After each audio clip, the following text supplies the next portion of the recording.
But Surin is one of the strongest surviving centers of Khmer. Culture outside Cambodia. Khmer language spoken at home. Khmer rituals practiced quietly. Khmer ceremonies passed down orally. Not from textbooks, from grandparents, from elders, from memory. Because when culture isn't protected by the state, it survives through people. And let me be real with you. When you grow up as Khmer in Thailand, it's complicated. You're told you're Thai. But at home, you speak Khmer. You eat Khmer food. You listen to Khmer music. Your elders tell you stories that don't line up with what school teaches. So you grow up learning something very important early. There's the official story, and then there's the real one. And this is where music comes in. Because when people can't raise a flag, they raise a sound. That's where Cantrim comes from. Cantrim isn't just folk music. That description is way too soft. Cantrim is memory. Cantrim is identity.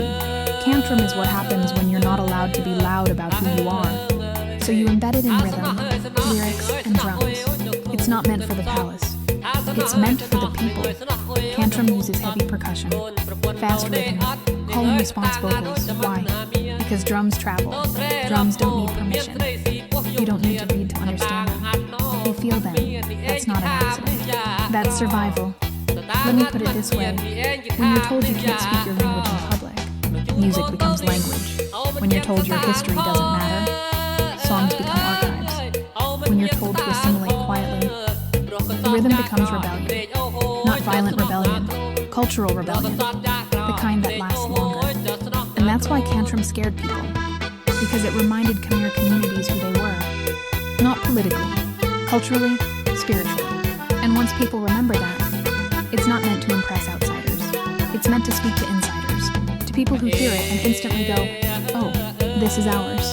It's not studio perfect. Cantrim was never meant for radio, never meant for charts, never meant for approval. It was meant for all-night weddings, harvest celebrations, village festivals, community bonding. Cantrim keeps going until people are exhausted, because endurance is part of the culture. When Cambodia went through war, genocide, and cultural destruction, much of Khmer music was lost. But Khmer Surin communities, living outside the war zone, kept going. They didn't stop dancing. They didn't stop playing drums. They didn't stop being Khmer. That's why Cantrim sounds ancient, because it never broke.